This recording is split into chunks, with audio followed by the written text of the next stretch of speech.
England 34-5 over Italy. Job done. I think that kind of meets but does not exceed expectations. It's the bonus point. That was crucial. The points difference, 29 points. That's solid.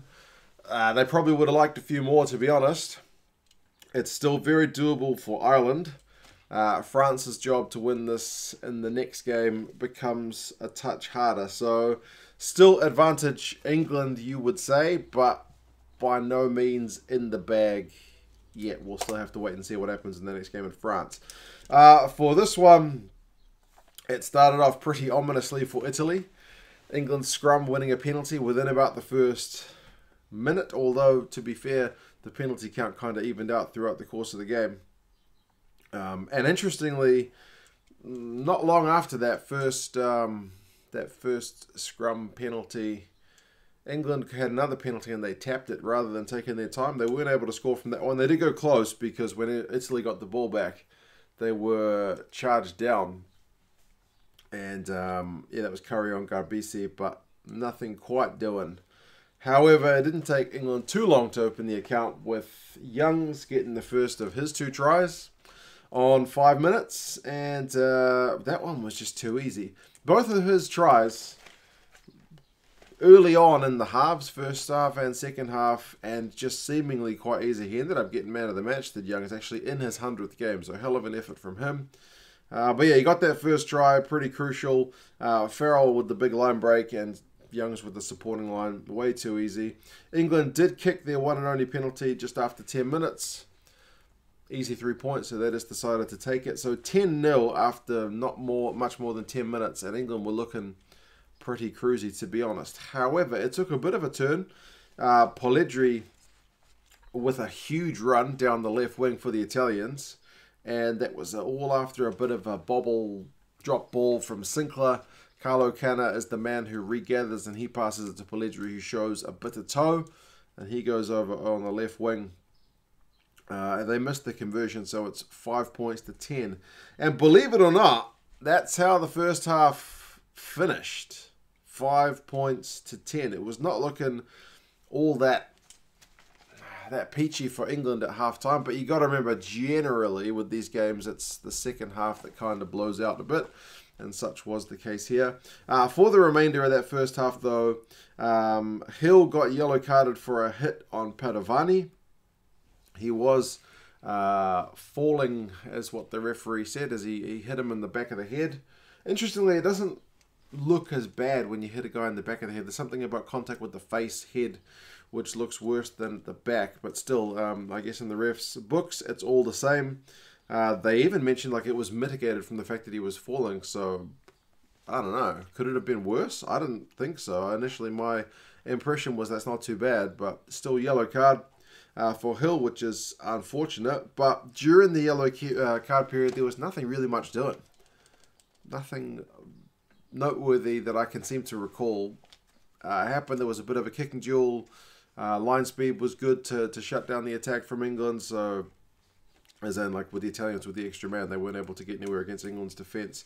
Yellow card ends. The Italians, at that point, though, were on.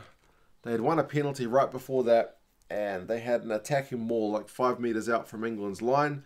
They threw to the back, which is one they went for a wee bit in this game. They often like to throw really long to the back. Most of them actually did all right, because that's a hard one to do. And the Italian maul, I guess, with that contact point being set so far back, was able to get some good momentum. It went over the try line, but the referee said that one was held up. England, from the resulting scrum on the Italian feed, won a scrum penalty, and there were handbags. There were handbags multiple times in this game, but that was one of the first ones. Polledri, the try scorer, got a yellow card on 38 minutes. England's maul at that time was the one that was moving forward, and from a ruck, Polledri came in at the side to kind of kill any momentum England had, so a bit cynical. Yellow card. England maul again, but eventually gets turned over, and it goes into halftime, 10 points to 5. 10 points to 5. If you're looking to get a huge points difference, get your bonus point. As I said, it wasn't looking that pretty for England. Halftime stats. Possession was 56-44 and territory 51-49 in favour of the Italians. Run meters 134 to 124. England's tackling percentage was 73, which is pretty poor. Italy was at 82. Penalties conceded though, Italy 7 to England's 5. And knock-ons was 4 to Italy, 5 to England. So the hands weren't the best. There's a bit of rust. Remember, England are without that game against the Barbars last week, so maybe a slight bit of extra rust compared to the other teams. They would shake it off in the second half a bit. Youngs made it look easy again. Violi gets charged down, and Youngs sells a pretty big dummy. I think it was one of the props that bought it, side of the ruck, and Youngs goes over for his second try. So it's looking a little bit better for England at that point. 17 points to 5. And remember, that's still with a man down for Italy, so it's 7 points during the yellow card. Unfortunately for Italy, May and Minozzi have a bit of a head clash. I think it's more May's head and Minozzi's face, because Minozzi is absolutely just covered in blood. He goes off and does not come back on. And I should have mentioned Padovani's already gone off as well. Italy with the 6-2 split on the bench. It's one of those times where it doesn't pay off, because they have to play the extra scrum half as a fullback for pretty much the rest of the game. So, yeah, pretty unfortunate. Yellow card ends, so England scores 7 points during the yellow card. Again, that's okay. Not really exceptional. Like, 7 points is kind of what you'd want to get from a yellow card, and it's better than what the Italians were able to grab on the other way. But still, yeah, nothing earth-shattering about that. 50 minutes, England get a 5-metre line out, and I wrote a note, surely that's a try. Because initially the ref seemed to have chalked it off. I was wondering what the heck was going to happen, but it turns out there was some advertising. I guess it was paint. A lot of those places now, they just like use computer graphics to superimpose that onto the field, so it's not really on the grass. But this one must have been legit painted on the grass. So there's 2 white lines, and the ref was looking at the wrong one. He admitted that he got that one wrong. Refs are human too; they make mistakes. So he was confused by the 2 white lines. But George had gone over for a maul try. It was given eventually, and it's 24 points to 5. At that point, I looked again and I wrote a note saying it's all going England's way. They were really getting some momentum, but then it kind of didn't. Earl gets penalised for a no-arms tackle. Italy, I think, missed a penalty from touch, but yeah, England really started to concede a few penalties. Like Curry got penalised for going in off his feet. Italy weren't going for threes. They were going for tries. But, man, like every time they would kick for touch and maul it, they would either get stopped and turned over or maybe knock it on. And it was pretty frustrating. Like, Italy weren't without chances.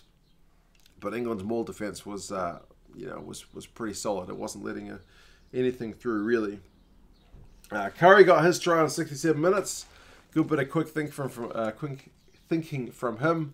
Blindside on a breakdown. Again, it's just a bit too easy for England to score that one. He's got good awareness though, and yeah, so it showed a bit of speed to get over as well. 29 points to 5, and crucially, that's your bonus point. Absolutely crucial one to get that bonus point. So at least it means a France win or an Ireland win without a bonus point. We'll leave it at France win with a bonus point, or an Ireland win without a bonus point, we'll leave it to the points difference. So a crucial one there. And then Slade makes the points difference a little bit better. It's a stab through from Farrell. Earls regathers it, and he passes it to Slade. It's a pretty slick try. Both of the conversions for those last 2 tries, though, hit the post. So that's 4 points, which they missed out on by only a matter of centimetres.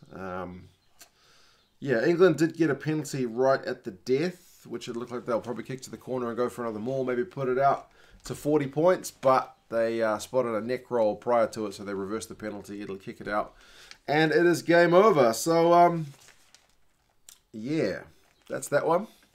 We've still got it all to play for with 1 more game to go. England is job done. Like, expectations met. I think they were predicted to win by about 30-odd points. They win by 29. It's still not maybe as much as they would have wanted, but they did what was necessary. And as I said, the ball is now in the court of both Ireland and France. Ireland's chance would seem a bit more feasible because France would need to win by a whole bunch of points. But either way, we will see. Individual stats and team stats. Possession finished 52-48 to England. Territory 57-43 to England. So they really dominated that in the second half. Tackling percentages, both sides finished in the 80s and making a similar number of tackles. Penalties conceded was 12 apiece.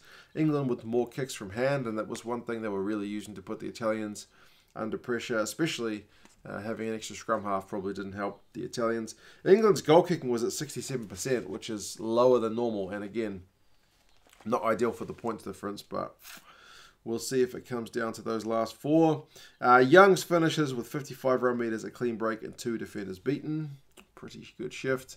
Bellini had 41 run meters, 5 defenders beaten, so he was certainly busting off a few tackles. Curry has 9 from 10 tackles. Itoje 8 from 8. For the Italians, Lazzaroni had 8 from 8. Yeah, that's pretty much that one. We'll see what happens in the next one. England, it'll be a painful wait for the next few hours, but we'll see what happens. Awful was the crowd noise in this game. The fake crowd noise. It's maybe the worst one I've ever heard. It was absolutely distracting, mistimed, didn't add nothing. You'd better off just play like a low hum of a crowd rather than like trying to crank up the cheers and whatnot, which were just so out of place. It was bizarre. I'm not sure if that was on every feed, but it was terrible. Absolutely terrible.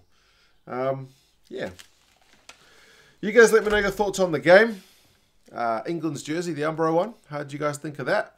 England Rugby Store is having seemingly a 20% off deal, so I'll put their link in the description. Usually you can use the code 2cents10 with England Rugby Store to get 10% off, but there's currently a 20% deal off, so don't worry about the 2cents10 code.